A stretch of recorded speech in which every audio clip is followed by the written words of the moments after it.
Back in October, I really hit a wall. I was done. I was ready to quit, throw my hands up, call it a day, done. I did not want to do this anymore. I did not want to be here anymore. That is what happens when you have PTSD. You just want to give up. You want to quit.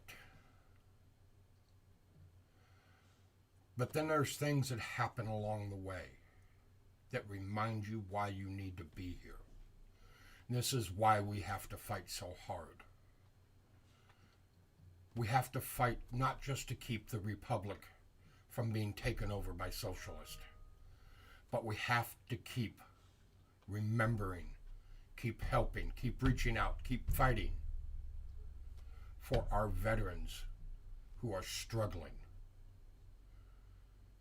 There are many millions of veterans who are struggling every day just to keep putting one foot in front of the other. And then I remembered a poem that I heard years ago, and I'm going to play it for you now. And it's something that every one of us should remember.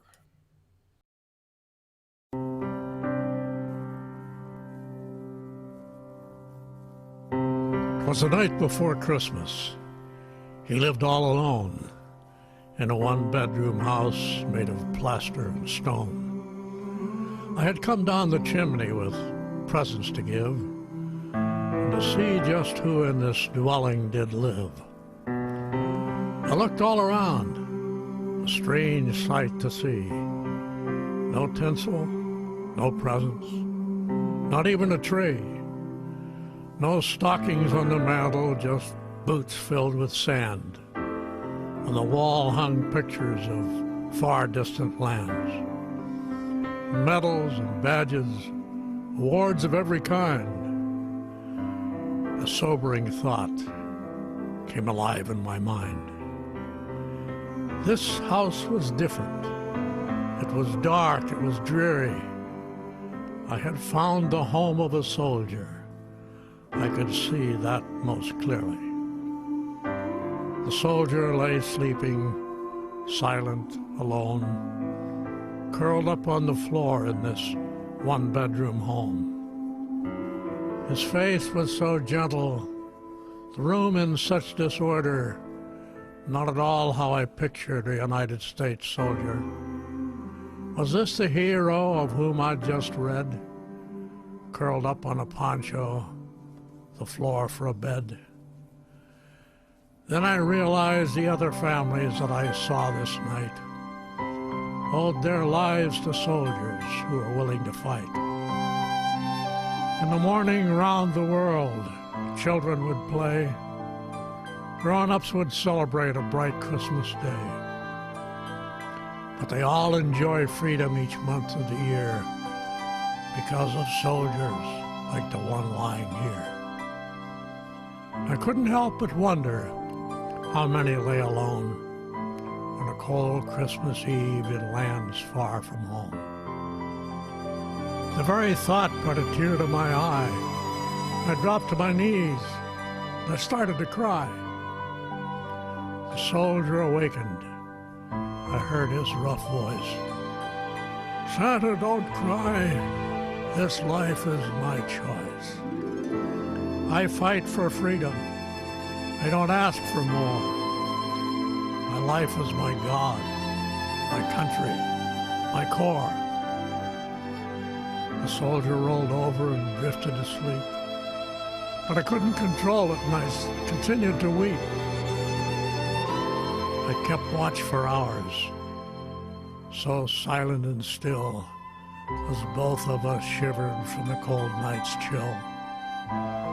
I didn't want to leave him on that cold, dark night, this guardian of honor, so willing to fight.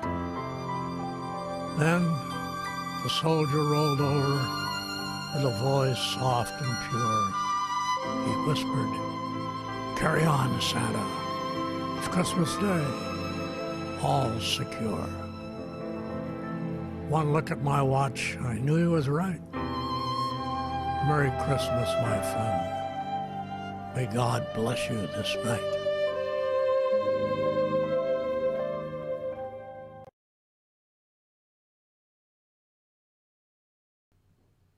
Now, if that didn't bring you to tears, well, I don't know what to say. That poem gets me every time. So yes, while they're still battling out the election and people are still fighting on one side or the other, we need to remember that there's more important things out there in this world.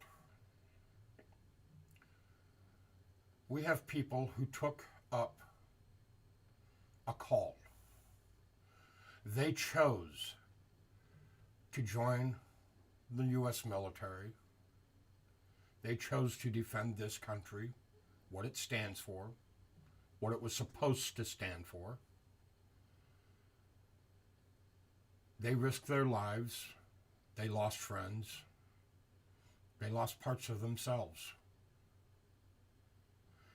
And when they come home, so many of them end up alone, lost, scared, frightened, wondering why their sacrifice went unwanted, unappreciated. Remember them. Help them in any way that you can. I have been reached out to by so many veterans lately that are in need, that just need help. I had one reach out to me earlier that just asked me to give him one reason to live. And I couldn't do it. I couldn't give him one reason. I gave him 50.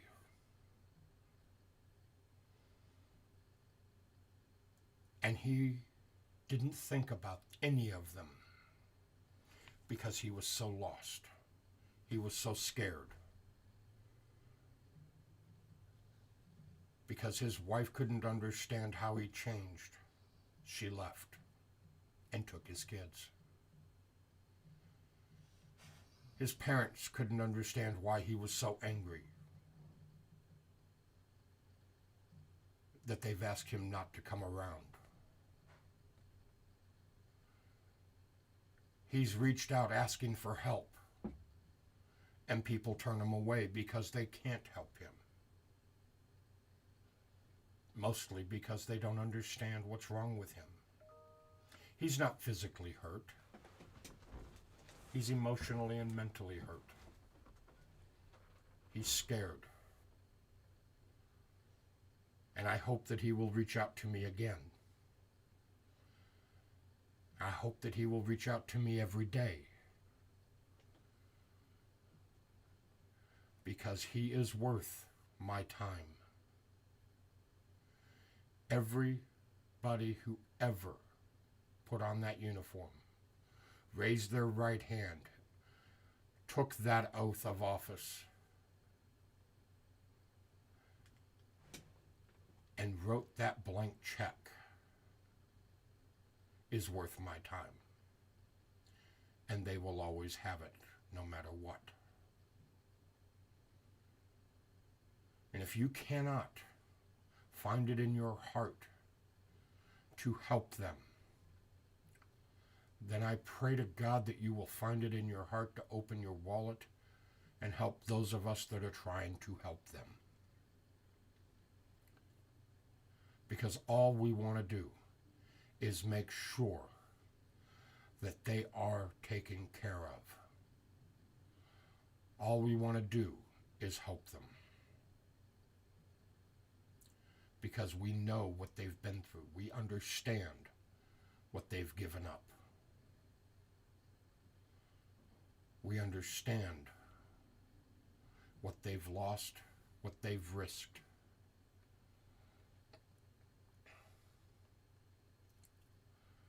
While I've missed a lot of time with my kids, I am doing everything I can to make up for it.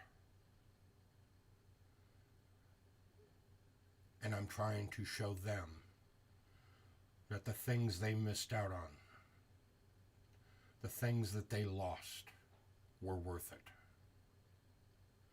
This country is worth it.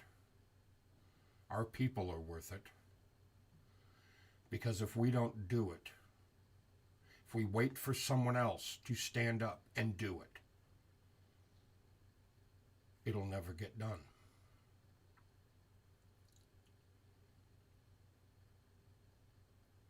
If you do not stand up for what is right, what is righteous, if you don't do it now, who will do it and when?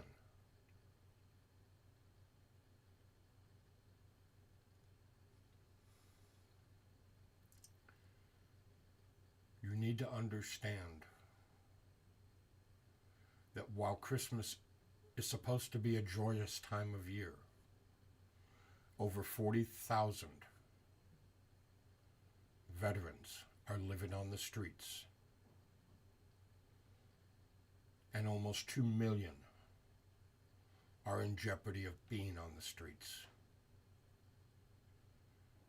Every day, 22 or more will take their lives because they feel alone. They feel scared, ashamed, frightened. We need to reach out to them in any way that we can and let them know that they are not alone.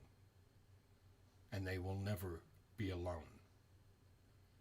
And if you aren't courageous enough and strong enough to do it yourself, then please reach out to organizations like ours. Reach out to me directly. Reach out to Coda Vets. Reach out to anyone that is willing to help them so that they know that they are not alone. Somebody asked a question, why are we concerned about the election? It's over. There's a winner. Well, no, it's not over. The election is not finalized. It has not been finalized. It will not be finalized until the Electoral College meets. And once the Electoral College meets, then it's sort of finalized. The reason it's not this time around is because there are multiple lawsuits pending. And as long as those lawsuits are pending, nothing is final. There are threats coming from one side to the other. There is supposed evidence of fraud. Until it is all played out, until it is all finalized, the election is not over, and there are people on both sides waiting anxiously for those results. And while we are concerned about where this republic is headed, remember this, my friends. This is the last bastion on this country, on this planet. This is the last country that has freedom. There is no other country that has true freedom.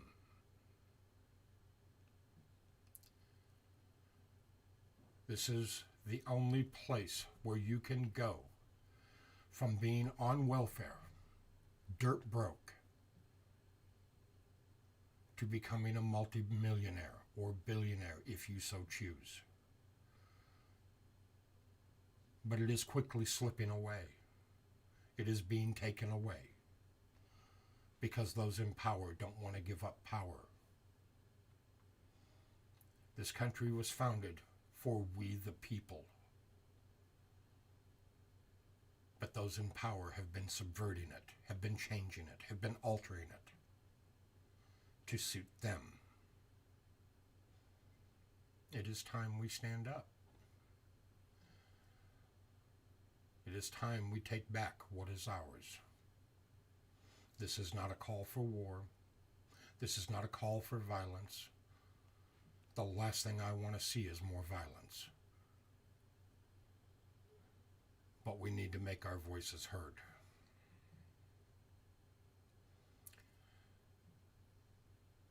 will be back more often. I'm working on a few things still, but I will be back. And if you like the shirt I've got, go over to our website, valhallalifeservices.org. Pick yourself one up in the shop. And Sunday will be the last day that you have a chance to get it before Christmas. And on that note, peace out, folks. Love you. This is Bear saying goodbye. And if I don't see you soon, well, God bless you and Merry Christmas.